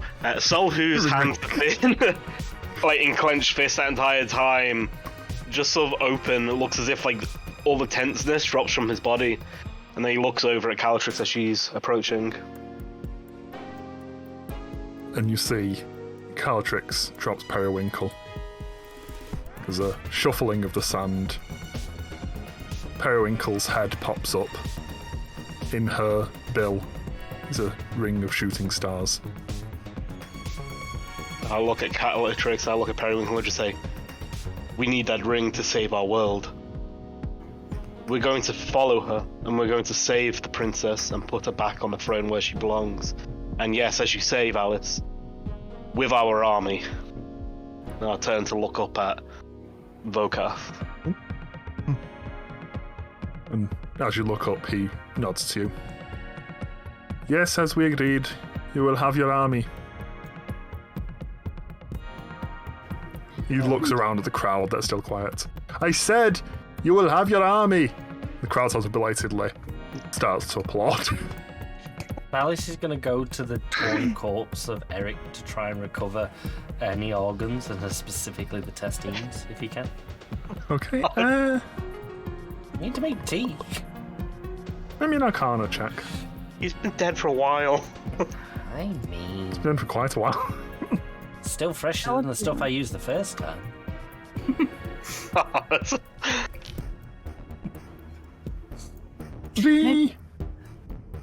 Sorry, go ahead. Maybe you can make crunchy ones out of the legs. The Megapede seems to have bitten through him sort of at the bottom of the rib cage. Thankfully, your magical bonds seem to have kept the lower parts of the torso together, more or less. Oh, good. You have half a torso, with the included internal organs. Lovely. I'm going to put the intestines in the teapot. Fair enough. It helps pull it out, because you just pull it out as you pour it, then it like autofills as you go. Next out. He started through! That's Rune, yeah. you look down on the body wreckage of Raslin. Yeah. You can revive him with When I find the Steel Defender feature. Smith's tools. Smith's tools. Yes. At the end of a long rest, you can create a new one. Oh no, it's the existing one. Sorry, I'm reading the wrong section. Yeah. You can use your Smith's tools as an action to revive it. Do you have Smith's tools? I don't, and I don't know why. No, I have Navigator's tools, Thieves' tools, and Tinker's tools. Why don't you have? I don't know. Because, as an artificer, you can produce Smith's tools with the right tool for the job. You can produce any sort of tools you need. You just pull them out your with ass. an hour of effort. So, I can spend some time. do you wish to sit here and create Smith's tools in order to then revive Roslyn? Josh, if you did that though, it wouldn't work. 'Cause it's only within the last hour. Shush. Use it. Shush.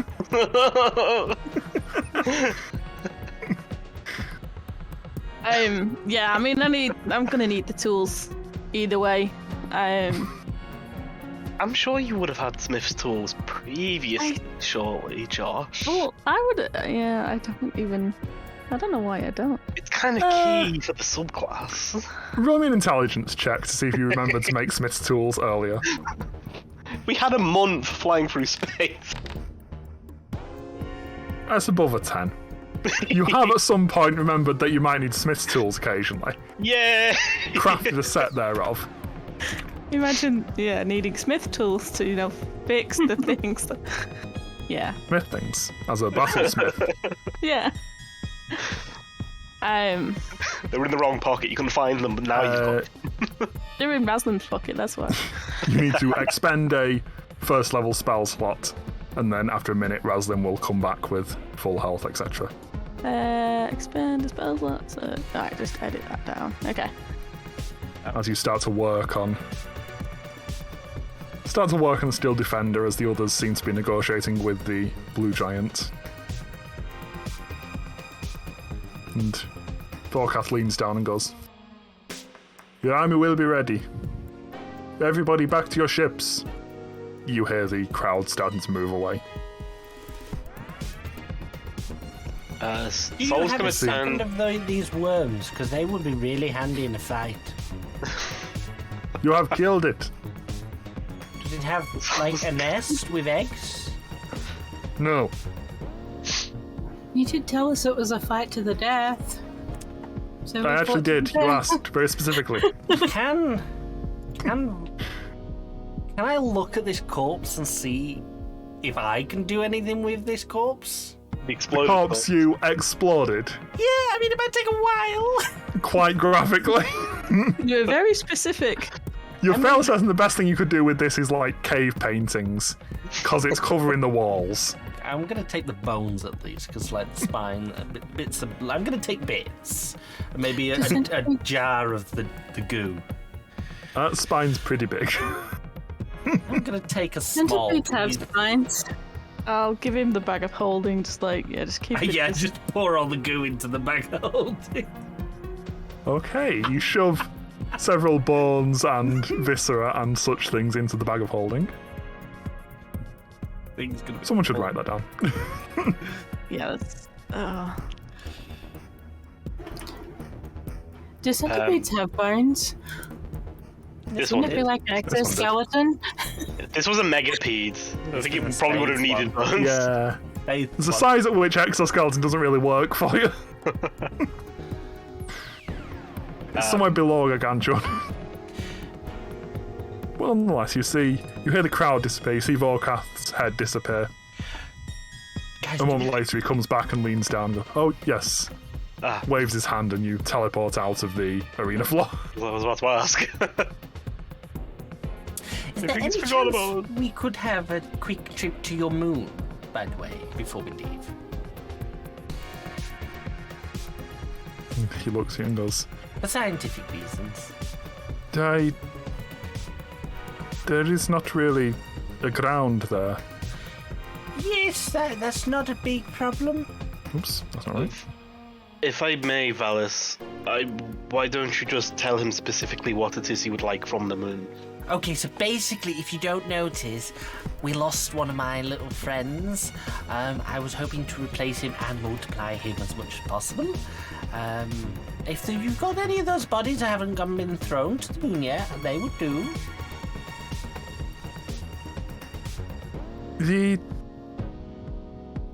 moon eats them. Moon.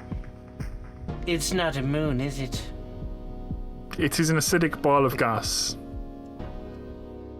I know that. What about feeling. the pre-show? The ones who were fighting before us? Have they been the losers? Have they been thrown to the moon yet?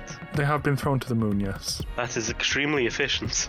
Have you got anyone you're about to kill that I could prevent you from wasting the bodies on? Both of the bodyguards just look towards him. No, they do not. How They don't about we have any another bodies for fight? you. Valis, But we'll find you some replacements. Just not here, not now. without my full entourage, I'm gonna struggle to keep up with my demand for T-balls now. Your demand for T-balls will wait until we have freed the planets from the Xaryxian threat. You cannot start a business if there is no market. Don't you need orders for that as well? I mean, skinny blue guy here was down for a few. My name is Volkath. Yes. Volcat. He was down for a few.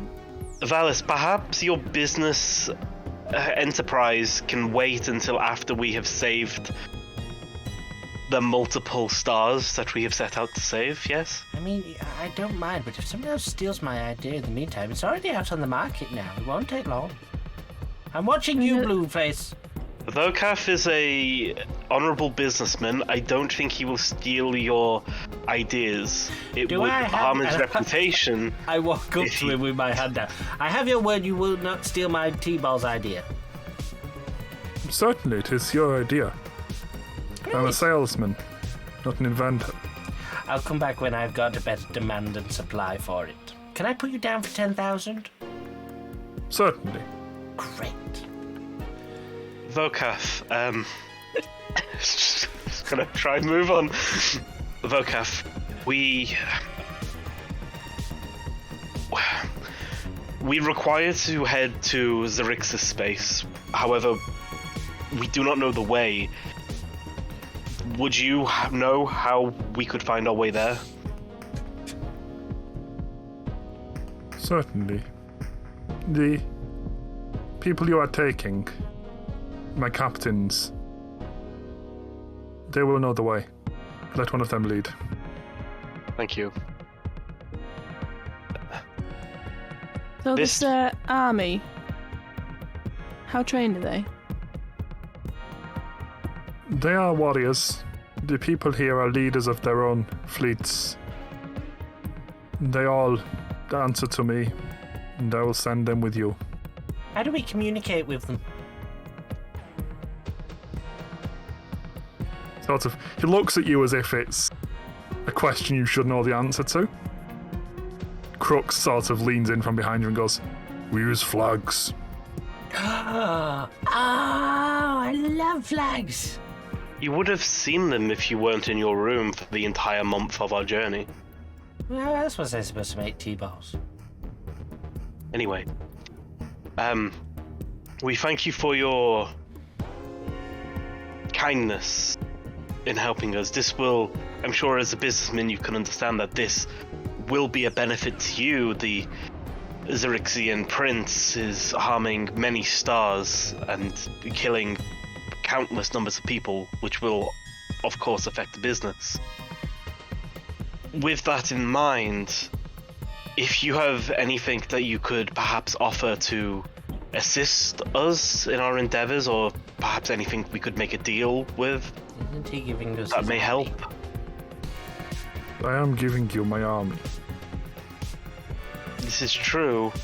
I'm just thinking any kind of edge that we could be given to assist us would benefit you in the long run. Are you not a merchant? Do you not have goods? So I have these. And he motions towards just to the left of this massive GIF bodyguard. There's a weapon rack holding a greatsword. A suit of chainmail hangs next to it. These are the only items of that sort that I have. As you can see, I mostly collect artistic items. Fluke wanted these. Who's Fluke? He motions towards the GIF bodyguard. Oh, hello. Massive GIF in full plate mail. A GIF. There's a GIF and a GIF, Josh. Can you please call one of them a GIF to make it easier to understand which one you're talking about? No. He comes from the part of the GIF empire that refers to the word GIF. I hate that he's got a GIF and a GIF. The hippopotamus one. We're not I going just to realised that. I'm sorry, are you cool. confused? You need their names. Are we going to have to do that fight every time we come back here, by the way? Or is that just a one-off to say hello? At this rate, you would kill all of my collection. That's a bad idea. With What the else, great what else is in your sword collection? He leans down towards the Gith Yankee at one side and they whisper for a moment.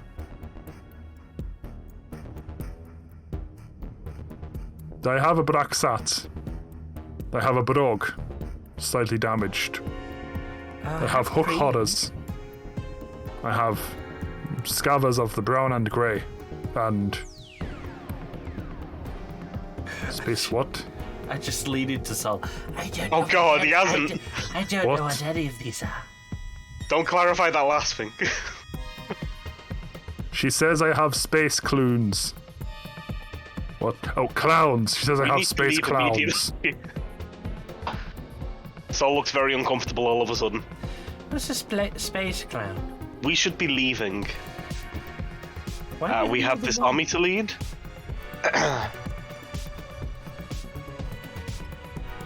Anyway, I cannot... My collection is fixed into the mirror and the mirror is fixed into the station. I cannot send them with you. Is the mirror some sort of teleportation device then? Is that how it works? It's No, like it is a mirror of storage- life trapping. It is...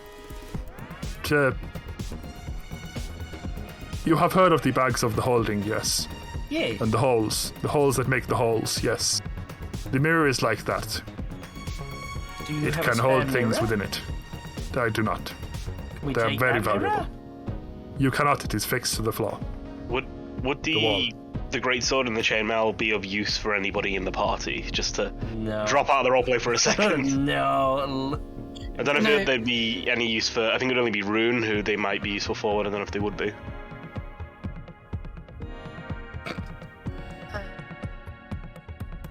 Because I think Rune, you have a shield, right? Yeah, I've got a shield. Is it And different between a great sword presume and you- long sword? A greatsword is a two-handed weapon that's like Greatsword's 6 foot. It's like a 6 foot long two-handed. You need giant 2 hands, so sword. you have to give up your shield. Alright, yeah. And you're not proficient in heavy armor, so you can't use the chainmail. That's a no then. Cool Not beans. really. In that case, we will be on our way. Thank you very much for your assistance. We're not going to pass these space clowns on the way out, are we? We can just we can go, right? No, the clunes are in the mirror. And okay, great. Sol will awkwardly bow and then very quickly walk away out the room. If you win, come back, I will make statues of you. Oh. Yes, thank you. I think Kelly's been drawing while all of this is going on.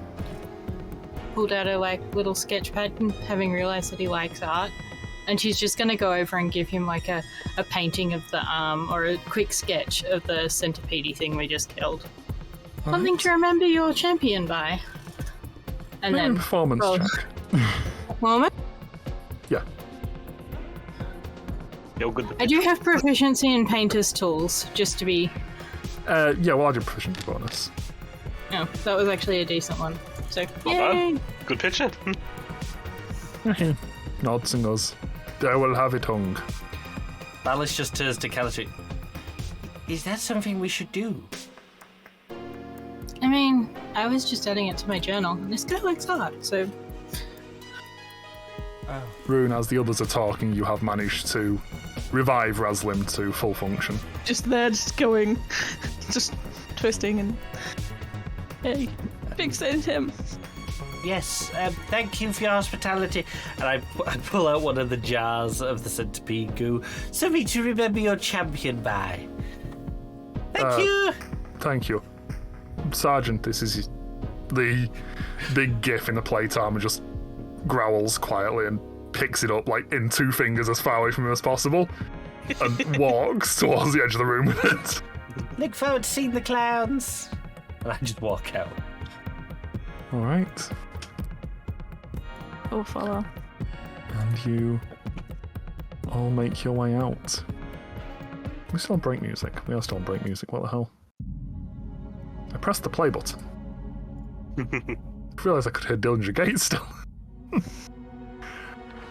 And you make your way out of Volkat's base, returning to the second wind, and as you look out into space, you see the other ships that were docked around here are all... The crews are all boarding, they're all starting to fly out. As you step onto the deck of Second Wind, Flinch, the Hadorzi shipmate, turns to you and goes, "They all say they're ready." You see he's holding 2 flags in one hand. All of them. Who knows the way? Well, I don't. He gets the flags out again. You see he starts making motions with these 2 flags. A few moments later, he turns back to you. This one and this one. He points towards 2 of the ships. Either of them can lead us. Calatrix, if you are you ready to fly us to Xaryxis space? I can. Does anyone need healing before I do that? Calatrix. I am fine. Calatrix. Valis. Can I have a go?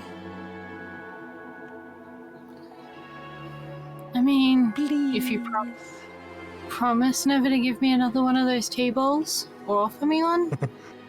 I saw you making them, as you'll soon discover. You never want T-ball, but I'm gonna try to shoot. Okay, deal.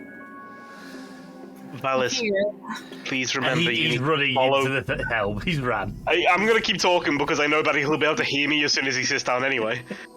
You need to follow that ship. If you do not, I will punch you in the face until you fall off unconscious and let Calatrix fly us. Gosh. This is a threat. Respectfully.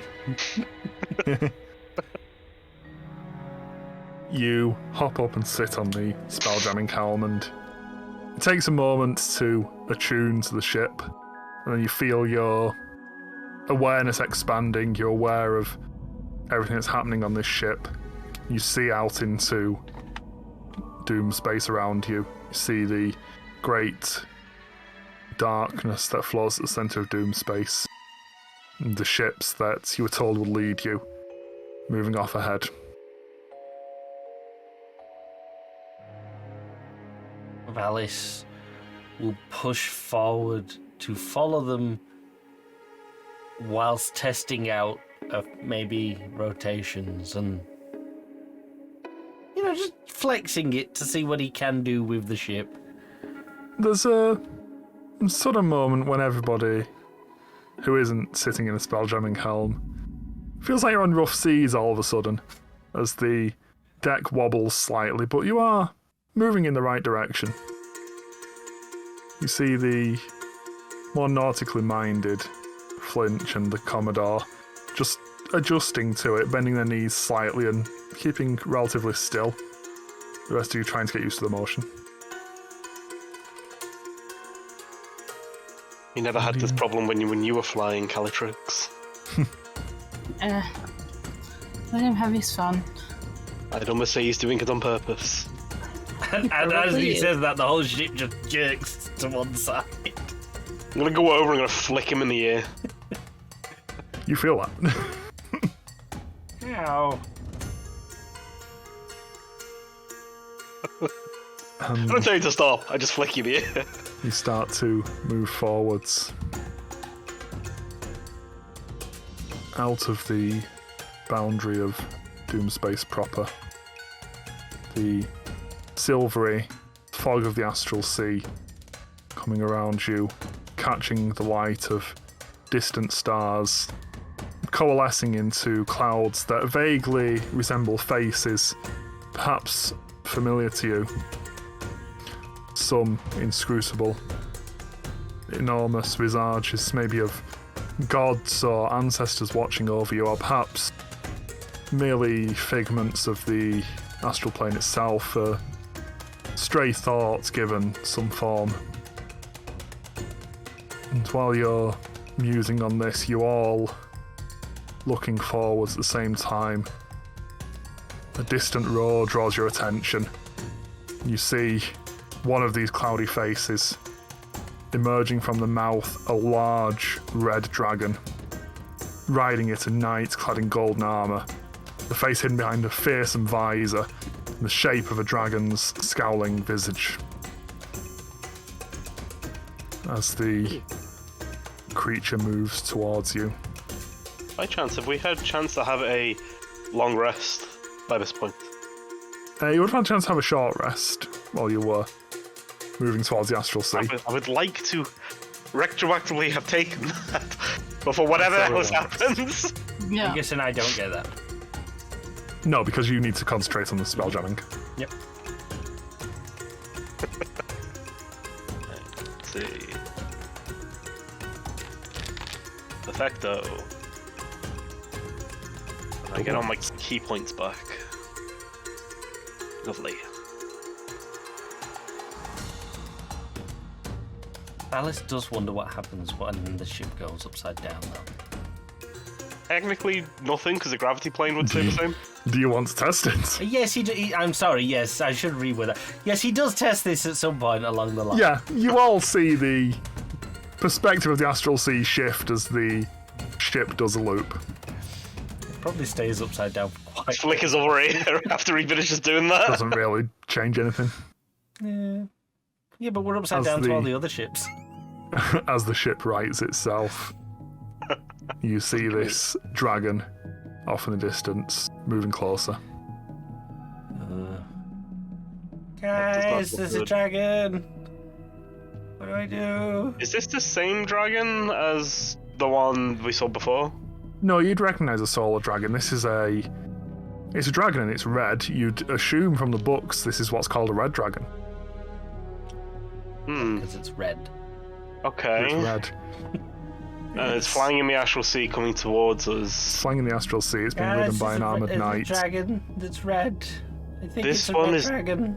This one is different to the one we saw the Shiny prince gold riding. Perhaps we should wait to see whether or not this one is a threat. We do have an entire army at our call if it attempts to attack us. What if I hit it? Valis, do not fly into it.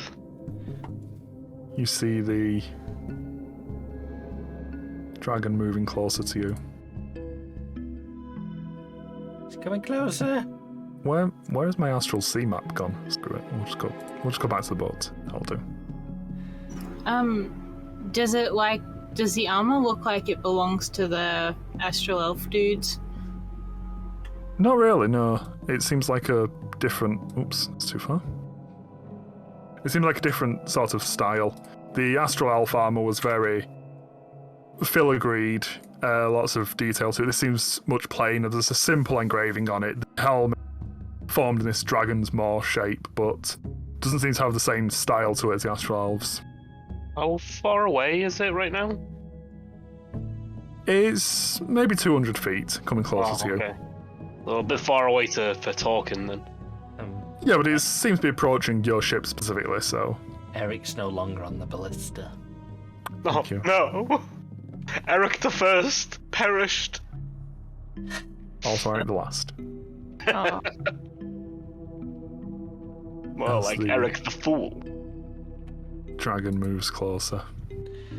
Guys, the dragon's moving closer. I don't know if you can see this. It seems to be approaching your ship. Everyone's aware of it. Is there anything you wish to do before it gets within talking range? I'm gonna wait for it to get into talking range. Does Valis feel any weapons at his disposal? No.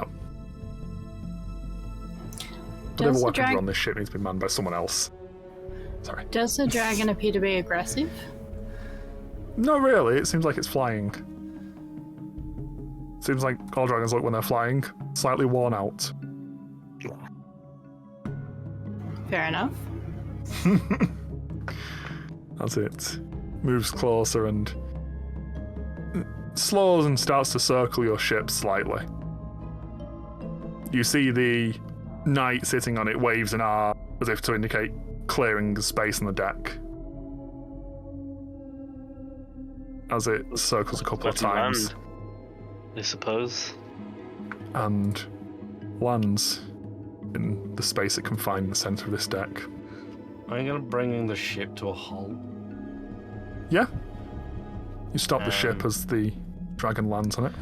And then kind of rush out onto the deck. Okay. I didn't make a token for this dragon, I'll be honest. I don't know why.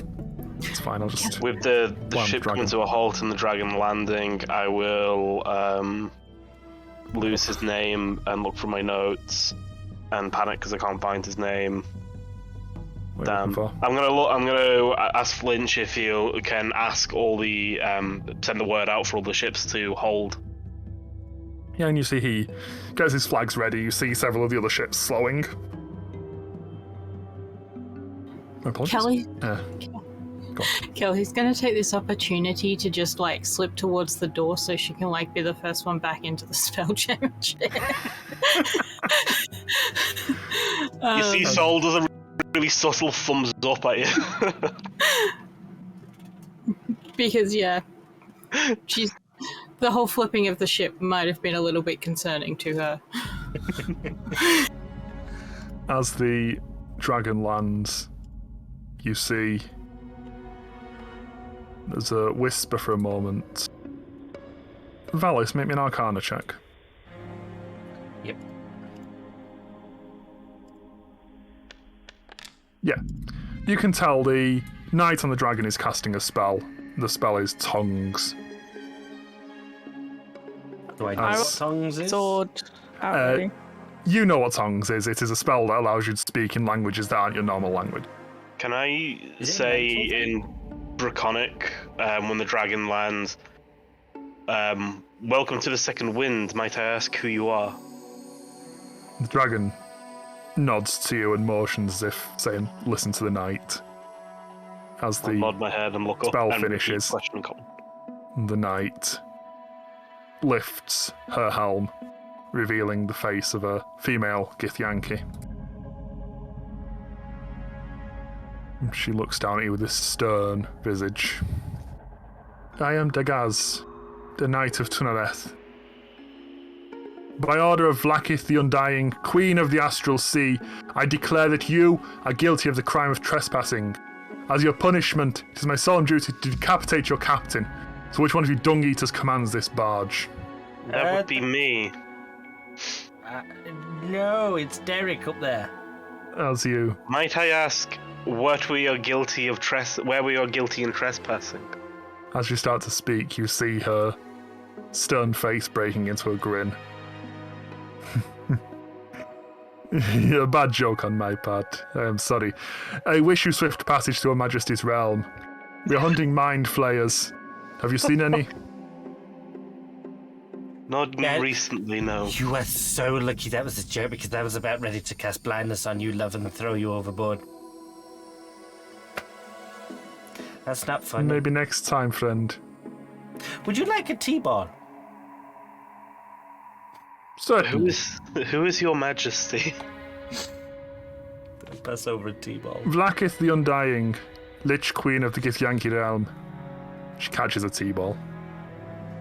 Looks at it for a second. What do you know of the Xaryxian Empire? Sticks it in her mouth as you start talking. And you just see... You finish your sentence, she's just chewing. I'll wait for it to finish chewing. Would you say it's more salty than sugary, that one? Definitely salty. Definitely. She pulls out a water skin and takes a quick swig of water. Oh, don't worry, that'll last a week. Looks down at you and goes, Xaryxian Empire, eh? Are you with them or against them? Well, you can see our ragtag group of ships. We are heading there to depose the prince who has seated himself on the throne and is attempting to raise a powerful god under his control. We are heading there to decapitate him and set his sister on the throne, who will rule as they have done without causing harm. So we are very much against their current ruler. They also didn't invite us to the coronation. That was We're rude. going to invite. We've invited ourselves to their coronation. That was rude. If my queen would let me, I would help you, but I have other duties to be about. She seems to think for a second, reaches into a pouch on one side and tosses a small vial towards you. Catch it. Give them my regards. Huh? She taps the dragon on the side of the neck, and the wings beat, and it just tips to the side and flies off the side of the ship. I'll shout in Draconic, swift travels, friend. Specifically to the dragon. But you meet You some hear really the- strange people out here in space. Trumpeting roar of the dragon as it flies away. What a charming person. A little bit terrifying, but mostly charming. Does anyone gonna want any more T-balls? Because I think that was my last one. Perhaps you could make some while we're on the way to Xaryxian space. Good thinking! And Valis will just turn around and head downstairs, shouting his minions after him. Wash them first. I'll try that, see if it improves things. It'll definitely improve the taste. I only have blood though to wash with. Use Kelly. the water. Kelly passes a water skin to a zombie that goes past. Just presses We it have over. plenty of water. You know this. You're making tea with the water. Am I? Oh god. Can I have a look at this thing that Yep.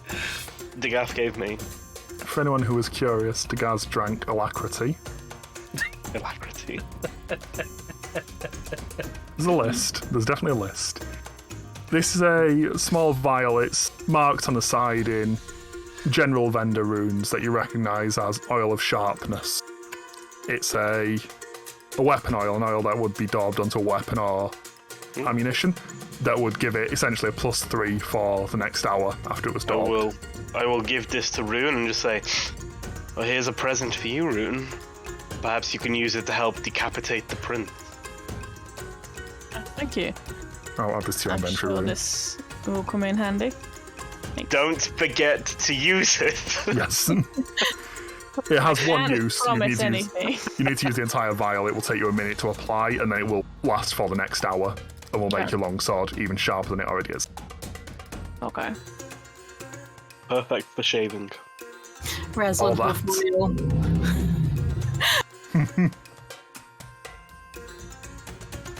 Did you put on Raslin's hooves? Yeah. Or foil.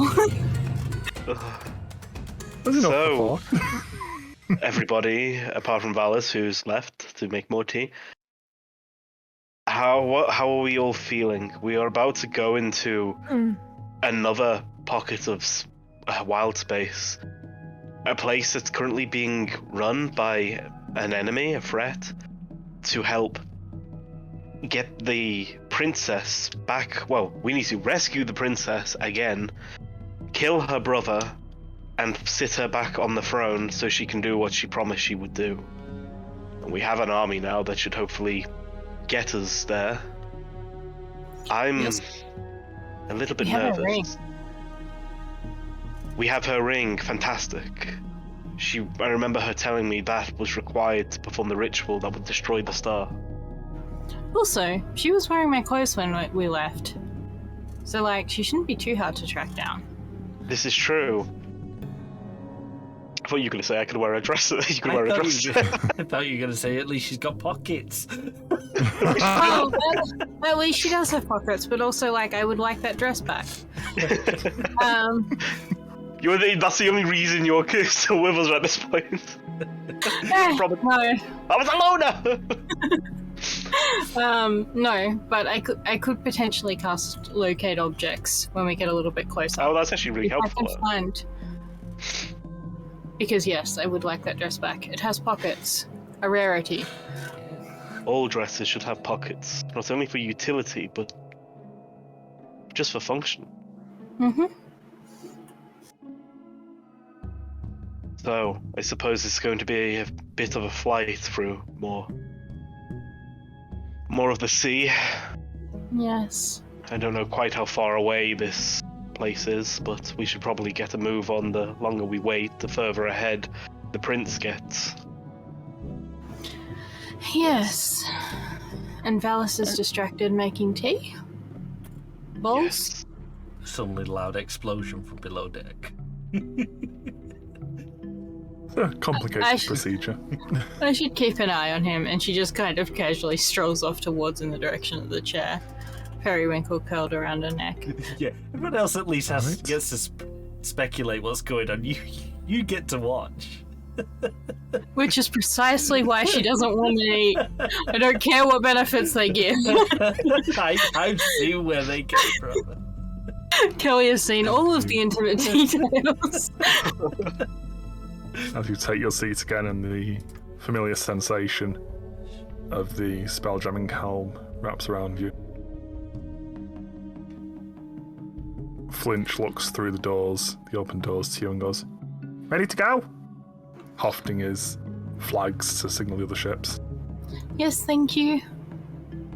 You see, it makes a signal and the ships ahead of you start to move forwards, ready for you to follow. So, Crooks, Warwick, did you think that we'd get this far? We're doing better than the last time, that's for sure. Well, that's promising.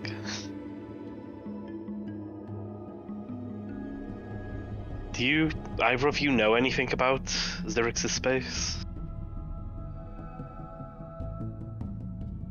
It's small. A couple of planets and the Citadel itself.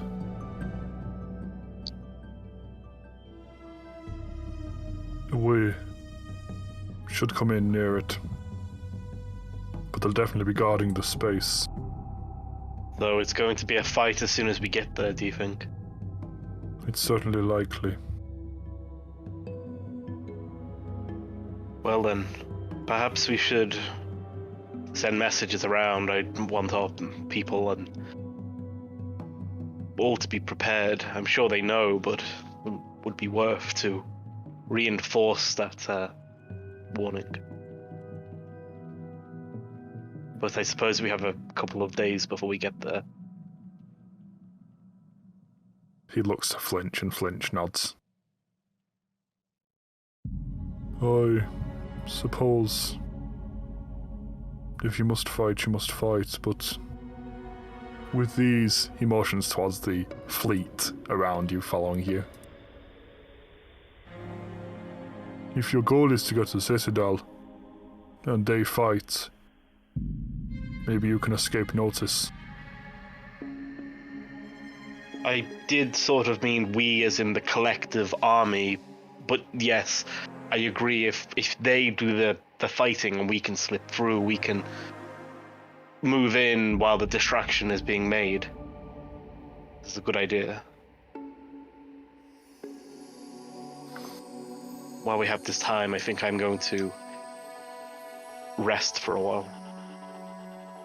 And you have a couple of days of travel through wild space before you reach the edge of Xaryxis space, so you have time for long rest, each of you. Do we level up? If you wish to do anything during the short downtime, you can also let me know that.